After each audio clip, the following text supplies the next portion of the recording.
You're listening to The Last Straw, the show about reclamation, reinvention, and momentum, hosted by executive leadership and reinvention strategist, Kristi Straw. Hello, everybody, and welcome back into The Last Straw podcast. Oh my gosh, I'm so excited for my guest today, a friend who became a friend because, as she will tell you, she sort of hunted me down, and I'm embarrassed about this now, actually. I don't recall this, but I'm told this by many people. My friend Marie, she tells a story about how I tried to get together with you, Kristi, and you said, let's do virtual first. And she said you were vetting me, and it was really something. And then Lori, who is now in studio with me here in Concord. And by the way, everybody email Lori about how Concord, North Carolina is not the other side of the earth. Everybody, Lori Saitz, welcome in. Hello, Lori. Thank you for having me. I feel like I was driving to another world. Is this really still even part of Charlotte? Obviously not, because it's freaking clean, it's beautiful, and the parking was free. So don't get at me, Charlotte. I know where to find free leadership parking in Charlotte too. I know where to find it. I don't know if it's illegal, but like those little people that run around and scan your car, they haven't gotten me in like at least 3 weeks. So anyway. No, I am happy to be exploring a different part of the state. Yes. Listen, a different part of the state. You're acting like we're over the mountain range. Almost. Oh my God, I love her. Okay, she has a defined point of view. Lori, how did we become friends? Tell the world. I found you on LinkedIn. Yes, she did. I knew I was going to be moving to Charlotte, so I was looking to connect with other Charlotte business leaders. Yes. And so I just was emailing or messaging, sending connection requests on LinkedIn to people I wanted to befriend. And you were one of them. Listen, and Lori saved my life one day because we were going to go to an event together. I could not find time to hang out with her, and I loved her as a human. And I'm like, damn, I got to make these two things happen at once. I need to get to know Lori, and I need to go to this other event group that I want to check out. Okay, so off we go. Lori's like, yeah, we'll just meet at this event in this park. And I'm like, okay, sounds great. For any of you who know me at all, don't use words like north and south and left. Directionally challenged, are you? For sure. You got to use words like by the McDonald's, or, oh, there's a Victoria's Secret over there, or, oh, remember when that one guy was standing on the corner with that funny sign? Okay. These things I would know. Yes. Okay. So here we go, meeting in a parking lot, the biggest ass park I've ever seen in my life. Where is that? Freedom Park. Freedom Park in Charlotte. It is a little confusing. It was so confusing. And I was taking an Uber because I think I was meeting my husband somewhere you were going after. to a soccer game afterwards. Well, there you go. See, always with the soccer game. And then, by the way, been ruining my life since I met this guy at 19 with soccer. Go ahead. You're the one who invited me to the event. And then you got lost, and I had to come find you and lead you to where the event was being held. Let me bang the gong. I will. Let me bang the gong. Go ahead. With my fussy lip gloss from Fenty. A good friend bought me this, by the way. Lori, tell it how it actually happened, because God knows I can't remember. You invited me to an event. They were hosting it in this obscure place in the park. And then you were texting. I found it eventually. And you texted me and said, I don't know where I am. I don't know how to get there. Can you come find me and lead me to where this event was? True. And you really weren't that very, very far away. You were Thank God. 3 minutes away. But literally, have you ever seen... Oh, and then it started raining. Yes. And there were mosquitoes. But you were such a savior. Have you guys ever been in a situation where you see this moment? This was her. Like an angel. Yes, exactly, to save me. I'm in a park. All there are green trees everywhere and tons of people around. And nobody knew where this little tiny event was. Anyway, speaking of tiny events. Yes. This brings us to what we're going to talk about today. Well, I was going to say, this is about, I came and connected with you. Yes. I could not have made this connection any more smooth in this story that we have started out our podcast with. So here we are, we're connecting. And then I almost died in a park and couldn't find my way. And then, like she said, the rain was torrential. And Kristi is nothing if not dramatic. So we get to where we're going. And through this event, I'm like, hey, I really like this woman. Like, she is a take charger. She can get it done. She's like got a solution. How did you become that way? I have no idea. No, because the story about my evolution is really funny because I talk about when I was a kid, I was super shy. Like I was the kid who, if I had to use the bathroom, I'd be like, Mommy, where's the bathroom? Go ask that lady over there. No, you ask her. I would have sooner peed in my pants than ask a stranger where the bathroom was. Wow. Because I was so shy. In class, my report cards, Lori is very bright, but she needs to learn how to speak up in class. Oh. I have a feeling that was not you at all. No. But that was me. Mm-hmm. And then something happened. What was the something? I do distinctly remember when my parents dropped me off at college and then drove away. I'm now on my own and have to learn how to speak for myself. Yes. And I went straight to the television studio because I started college as a broadcast major. And so I started making friends there. I worked in the radio station all 4 years, campus station. And yeah, so you have a great radio voice. So listen, for y'all who don't know, Lori has a podcast. It's amazing. It's called Fine as a 4-letter word. She's on episode 210, I believe. 10. Is 210 your episode? Yes, 210 was my episode. Look her up, find her. She's on all the major streaming platforms. She has the most amazing radio voice. I was listening on the way here and I was like, that's hot. Like, Lori, girl, okay, been broadcasting smooth since. Jazz. No. Yes. I actually never worked on a jazz station. Oh, well, you should have. You could have worked on a lot of stations because I did country, I did 80s, 90s, and today. Yes, 80s, 90s, and today. Oh, what a lovely way to say we're old. Okay, so I have a question for you. Community is super important. Gratitude is super important. These are concepts that you and I have bonded over from the very, very beginning. From the time you saved me to the time I met you before to the time you hunted me down on LinkedIn. All the things, my friend, it's all been about connection and community. So what comes up for you when you hear the terms connection and community, and what is so annoying about it? What comes up is everybody wants to feel like they're part of something, that they belong. Yeah. And not just belong, but belong to something that is meaningful. And yet we are living in a time of epidemic loneliness. So how can we as people, individuals, make other people feel like they belong? How can we connect with others? We have never probably in history been more connected. And if you're just listening and not watching, I'm using air quotes, connected, because everybody's connected online. But people are not connected in person, which is what we are as humans wired to be. We are wired to connect interpersonally. We haven't evolved past that. And yet so many people are feeling disconnected and lonely. And I don't know exactly why I feel so compelled that it is my mission in life to help connect people, help people feel like they belong, feel like they're part of a community. But it is. It really is. And the thing that kind of sticks out to me as you're talking is access and proximity does not equal connection and community. Yes, right. Right? Because we've all been a part of certain groups that we waited a really long time to get into, or we paid a lot of money to get into. I mean, I've done both, right? Like, let's be real, on all ends of the spectrum. Sorority days in college, some people would say, hey, you paid for your friends. Maybe I did. But what I honestly think I paid for were like-minded people who would choose me. Yes. They chose me. Right. Even back when I was 19, the most insecure probably that I had ever been, I was finding a way to put myself in places where people chose me. Because I know that I'm a polarizing individual.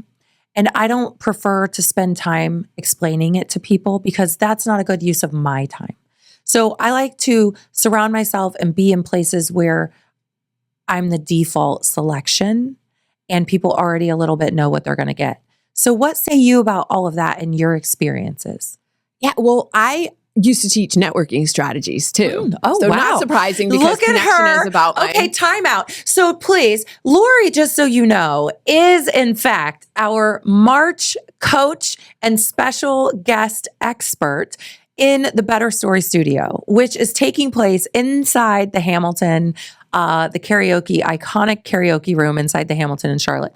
This is why. So she's going to go on and on for a minute, I hope, about all of her skill set. And I can't wait till everybody comes and enjoys her as a coach inside Better Story. So go ahead and tell us what you're doing.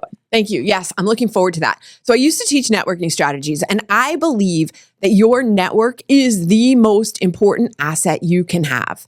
Because if you get fired from a job, or you choose to leave on your own accord, or your car breaks down and you need a mechanic, it doesn't matter if it's personal or business. Mm-hmm. Your network is the most important asset. If you need to start over, it's not as daunting when you have people you are connected to, yes, who can help you rebuild or find the right doctor or find the right car repair place, like whatever it is. You need people, you need to be connected to people who can support you in your quest, your success, whatever that is. So that all comes back to the importance of being connected. When I was in a sorority, which I agree with you, what you were saying about being chosen it just feels good. It feels good. By senior year, I was like, I'm kind of over this. Yes. And I almost dropped out and didn't pay anymore. But I knew even at that point, this is going to be important to be connected to this network in the future. So I will continue to pay my dues and show up for the meetings, because somewhere down the road, this could be beneficial. Exactly. And has it been? Partly. Maybe not.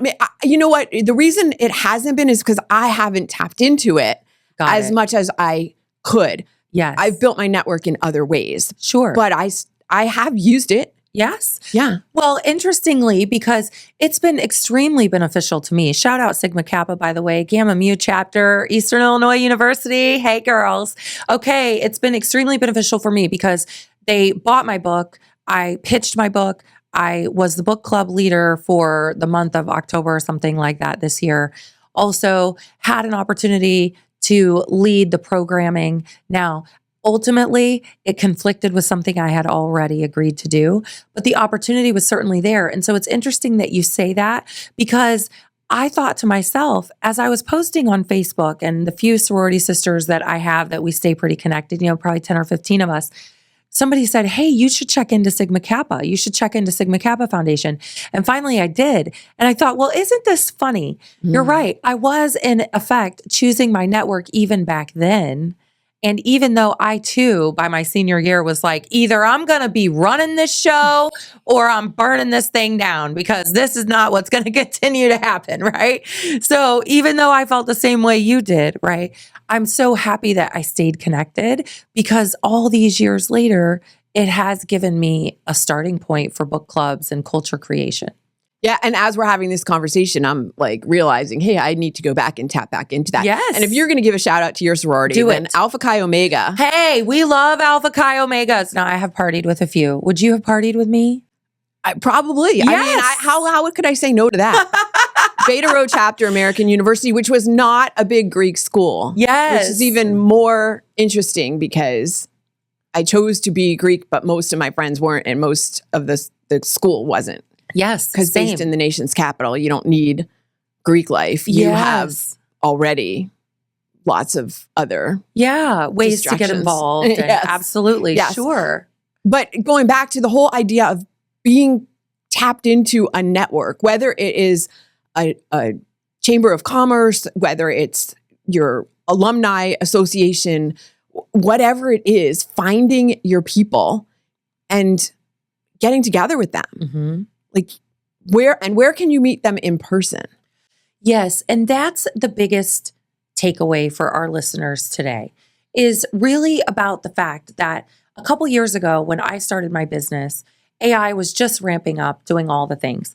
But more than that, I really was like, okay, but this is even more all the reason that people would want to be connected in person. People are interested in actual immersive, experiential learning environment.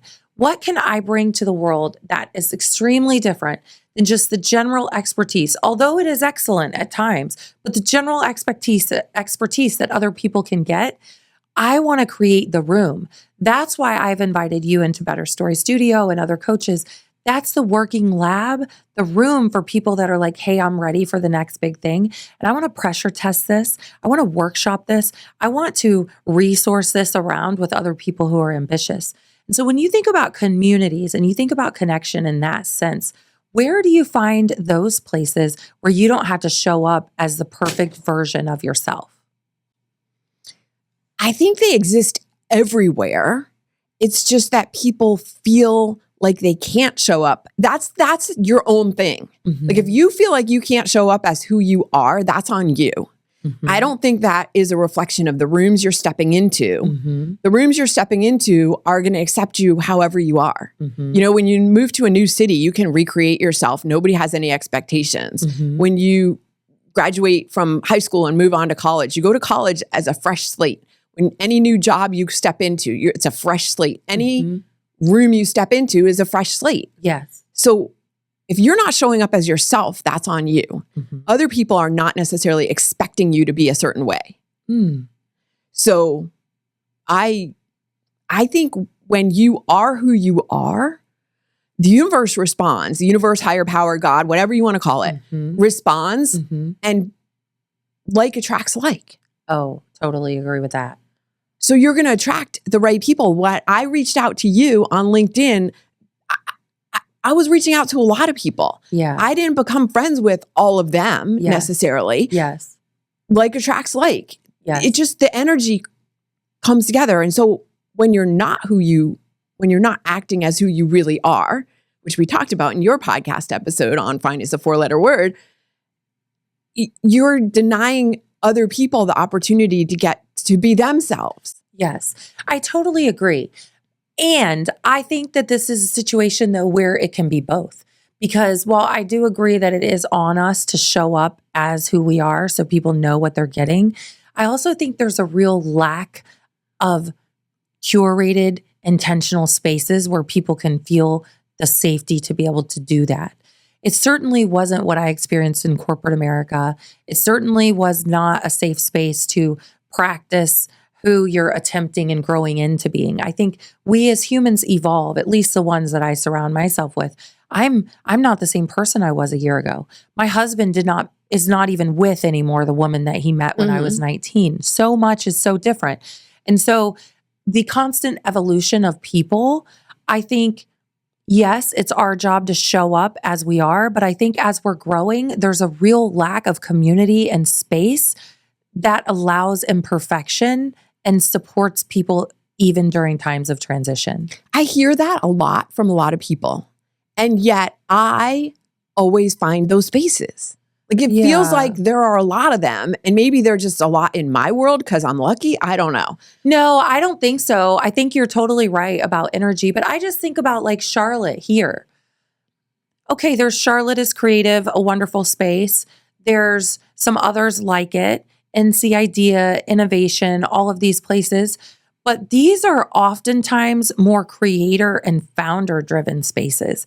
If you think about executive spaces, there aren't a lot of spaces that blend founder, entrepreneur, and creator economy with executives, which is a problem because in 2026 and beyond, anybody who's looked at anything marketing or branding related, it talks all about that creator economy moving into corporate America. Yes. I've been talking about corporate influencers for years, and people thought I was crazy.